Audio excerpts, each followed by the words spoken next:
چچا تھے حضرت خواجہ زبیر، اور سیدہ عاتقہ اور سیدہ اروہ ان کی والدہ ہیں، اور عبد المطلب صاحب کی زوجات اور بیگمات میں سے یہ واحدہ قریشیہ ہے۔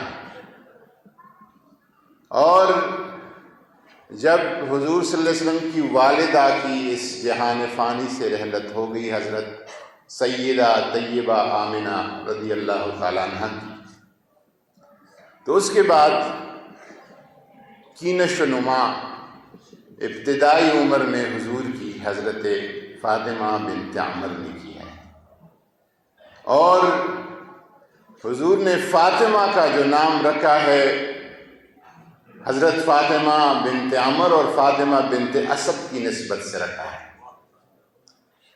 دوسری فاطمہ جو ہے وہ فاطمہ بنت اسد ہے، حضرت خواجہ ابو طالب کی اہلیہ، حضرت امیر المومنین مولا علی کرم اللہ وجہہ کی والدہ، اور جس کے بارے میں حضور نے آپ کے قبر میں اتر کے کہا تھا کہ فاطمہ تو بنت اسد والدتی و امی۔ یہ حضور کسی کے قبر میں نہیں لیتے ہیں، یہ اعزاز ابو طالب کے گھرانے کو حاصل ہے کہ حضور آپ کی اہلیہ اور حضرت علی کی والدہ کے قبر میں آپ کی تدفین سے پہلے لیٹتے ہیں اور فرماتے ہیں کہ میری والدہ ہے، مولا اس کا خاص خیال رکھنا، ارحمہا رحمتاً واسعتاً، واسع رحمت اس کے لیے فرما۔ ایک فاطمہ بنت اسد ہے، اور فاطمہ بنت اسد نے حضور کی جو کفالت کی ہے کہ جب، چونکہ خواجہ ابو طالب عیالدار تھے، کنبہ بڑا تھا، اور اس طرح جو باقی خانوادے بنو ہاشم کی وسعت اور فراخی تھی، آپ کے ہاں اس طرح کی فراخی نہیں تھی،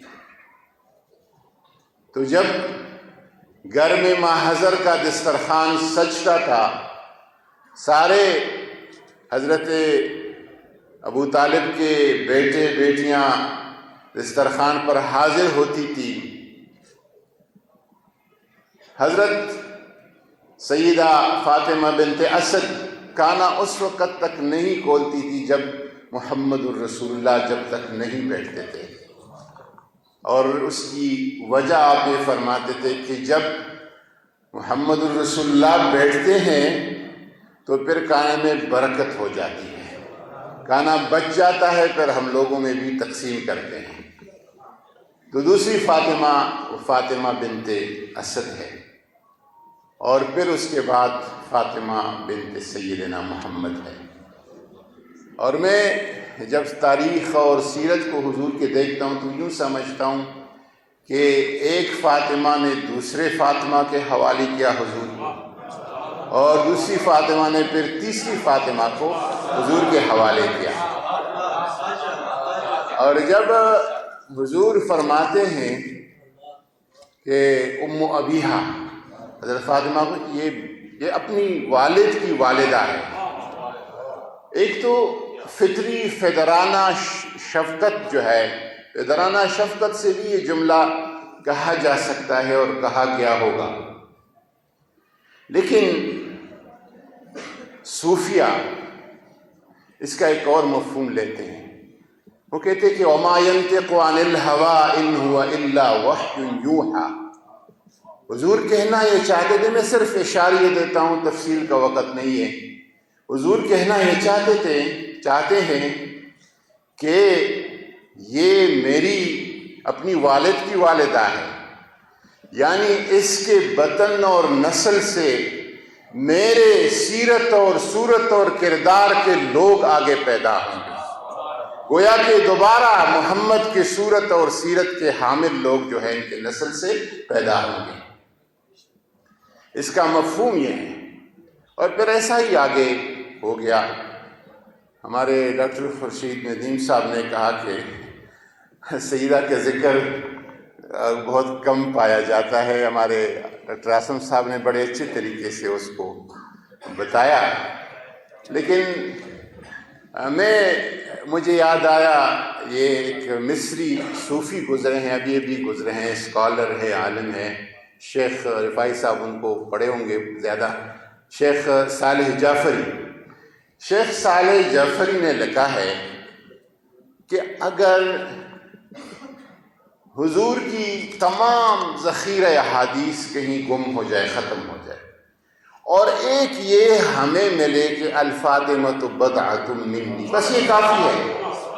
وہ کہتے ہیں کہ یہ کافی ہے کہ فاطمہ میرا ٹکڑا ہے اور میرا حصہ ہے، یہ کافی ہے. اور اس لیے وہ کہتے ہیں کہ اگر کوئی یہ اجمال ہے، فاطمۃ بضعۃ منی، یہ اجمال ہے، اور اس کی تفصیل حسین کے کربلا سے لے کر مہدی تک اس کی تفصیل ہے. کوئی دیکھنا چاہے اس اجمال کی تفصیل تو حسن اور حسین سے شروع کرے، سیدہ زینب سے شروع کرے اور امام مہدی پہ پھر ختم کرے. یہ اس کی تفصیل ہے. تو اگر اس کے باوجود بھی کوئی کہتا ہے کہ کچھ نہیں ہے تو چشمے چینج کرنے پڑیں گے جس چشمہ سے آپ دیکھتے ہیں. میں ادب اور احترام کے ساتھ، مجھے ناگوار گزری یہ بات، اور لیکن شکر ہے ڈاکٹر اعظم صاحب نے جس طریقے سے اس کا ایک علمی اور تحقیقی جواب دیا.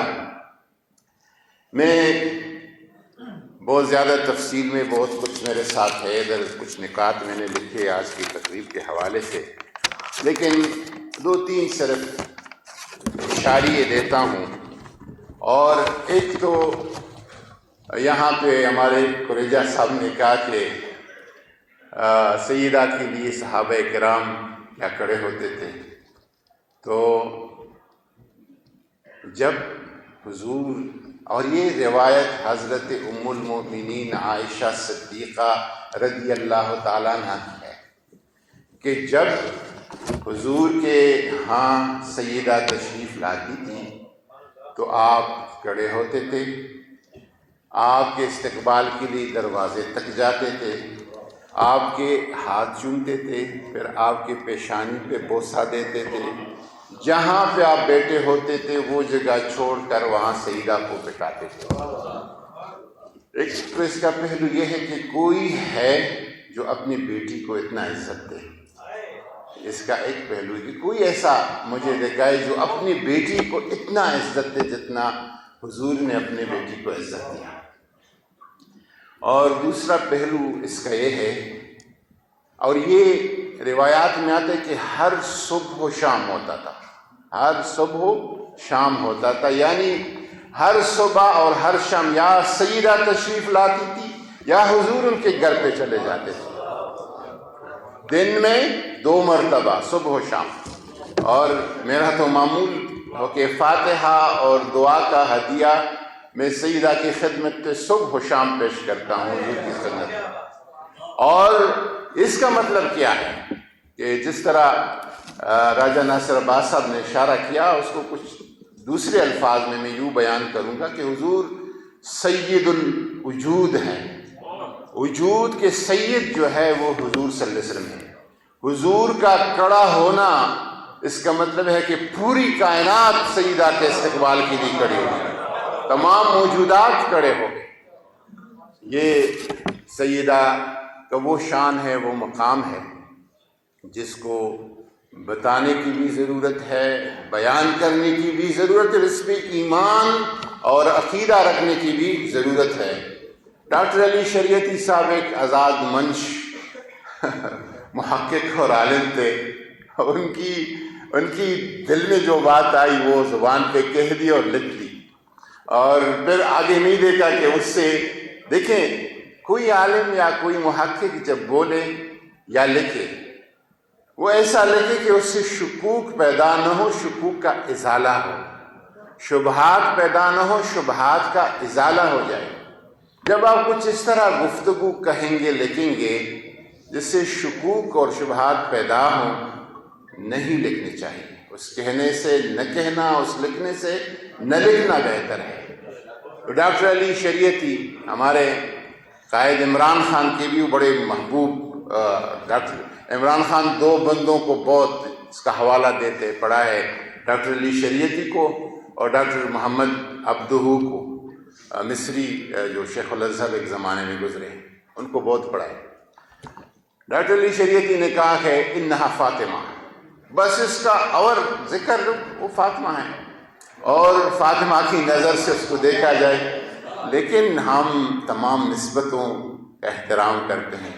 وہ فاطمہ ہے، کس کی بیٹی ہے، کس کی زوجہ ہے، کس کی بہو ہے، کس کی والدہ ہے، کس کی دادی ہے، کس کی نانی ہے، ان سب حوالوں کا ہم ذکر ضرور کریں گے۔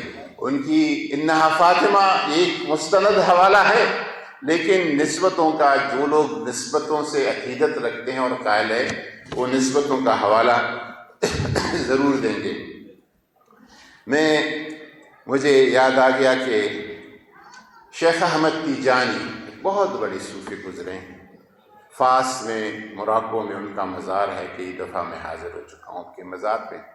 شیخ احمد تیجانی سے کسی نے پوچھا کہ جس کو آپ قطبیت کہتے ہیں، تصوف میں قطبیت کہتے ہیں کہ حضور کے بعد قطبیت شروع ہو گئی، نبوت ختم ہو گئی اور قطبیت کا سلسلہ شروع ہو گیا۔ قطب ایک نبی کا نائب قطب ہوتا ہے۔ تو کسی نے شیخ احمد تیجانی سے پوچھا کہ حضور کے رحلت کے بعد قطبیت کہاں منتقل ہو گئی؟ تو آپ نے فرمایا کہ سیدہ فاطمہ الزہرا کی طرف منتقل ہو گئی۔ یہ شیخ احمد تیجانی کہتے ہیں۔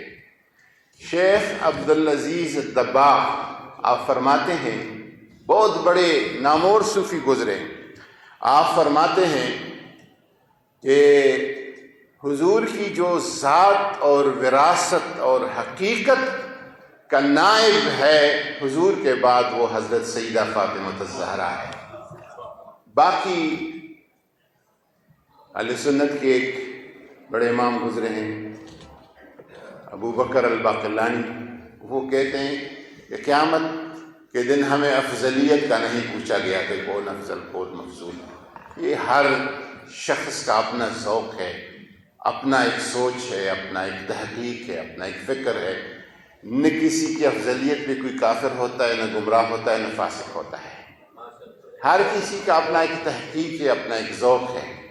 قیامت کے دن اگر پوچھا جائے گا افضلیت، قاضی ابوبکر باقلانی کہتے ہیں افضلیت کا نہیں پوچھا جائے گا، لیکن اہل بیت کی ولا اور مودت کا پوچھا جائے گا کہ آپ نے اہل بیت کے ساتھ، حضور کے خاندان کے ساتھ کتنی دوستی کی اور کتنا محبت رکھا۔ اللہ تعالیٰ ہمیں محبت سیدہ طیبہ طاہرہ ظاہرہ کا نصیب فرمائیں۔ اور جو آخری بات ہوئے ہے کہ حضور نے سیدہ کو کہا کہ انت تکونی اول لحوکم بی من اہل بیتی۔ مختلف یہ الفاظ اس روایت کے کہ وفات کے سے پہلے حضور نے فرمایا، مرض الوفات میں حضور نے فاطمہ بی بی کو کہا کہ میرے خاندان میں سب سے پہلے آپ میرے ساتھ ملے گی۔ لفظ لحوق آیا ہے جو حضرت یوسف علیہ السلام نے نبوت، سلطنت، بادشاہی سب کے بعد کہا، وتوفنی مسلما رب قد آتیتنی من الملک وعلمتنی من تعبیر الاحادیث فاطر السماوات والارض انت ولی فی الدنیا والآخرہ توفنی مسلما والحقنی بالصالحین۔ تو حضور نے کہا کہ آپ میرے ساتھ لاحق ہوگی، سب سے پہلے لحوق کا کہا۔ اور اس میں صوفیہ کہتے ہیں کہ حضور کا جدھر مقام ہے فاطمہ کا ادھر ہی مقام ہے۔ لحوق کا معنی یہ ہے حضور کا مقام کدھر تھا، وَهُوَ بِالْأُفُقِ الْأَعْلَى، اور آخری آپ نے فرمایا اللہم الرفیق الاعلی۔ تو جدھر حضور کا مقام ہے ادھر سیدہ فاطمہ کا مقام ہے۔ عبدالوہاب الشعرانی، میں اہل سنت کی مستند صوفیوں کا حوالہ دیتا ہوں۔ عبدالوہاب الشعرانی کہتے کہ میں نے علی خواص سے پوچھا کہ قرآن پاک میں آیا ہے کہ طوبیٰ و حسن مآب، طوبیٰ لہم و حسن مآب، یہ طوبیٰ کیا ہے؟ کہتے کہ علی خواص امام عبدالوہاب شعرانی کے استاذ ہیں، کہتے کہ مجھے کہنے لگے کہ طوبیٰ جنت میں جہاں حضرت فاطمہ کا محل ہے، وہاں ایک درخت ہے، ادھر سے وہ اگا ہے، اور اس کا جو شاخ ہوں گے، اس کی جو ٹہنیاں ہوں گی، وہ ہر مومن جو جنت میں جائے گا اس کے گھر پہ اس کی ایک ٹہنی ہوگی۔ طوبیٰ اس شجرے کا نام ہے۔ ہم تو جنت کے بارے میں حور و غلمان اور شراب اور بیان کرتے ہیں، بہت سارے لوگ کہتے ہیں کہ یہ تو عیاشیوں کا جگہ ہے۔ جنت کی سب سے بڑی عیاشی روحانی تسکین ہے، اور روحانی تسکین یہاں ہے کہ وہ سیدہ طیبہ کے گھر سے اگے ہوئے طوبیٰ شجر کا ایک ٹہنی آپ کے گھر میں ادھر اترے گا، اور خیر و برکت اور روحانی سکون ملے گا۔ وما علینا الا البلاغ۔ جزاکم اللہ خیر۔ بہت شکریہ جی، ماشاء اللہ۔ خواتین و حضرات، ہماری اس کانفرنس کے انتہائی بالکل آخری لمحات یا آخری منٹس کہہ لیں، منقبت کے 2 شعر پڑھنے کے لیے میں التماس کرتا ہوں کمال ثانی چشتی۔ ان کی منقبت کے فوراً بعد ہی پیر جمیل الدین احمد چشتی صاحب دربار عالیہ ناڑا شریف آپ دعا فرمائیں گے۔ کمال ثانی چشتی صاحب۔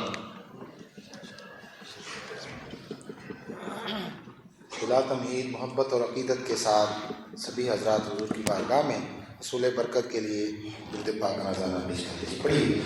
صلی اللہ علیہ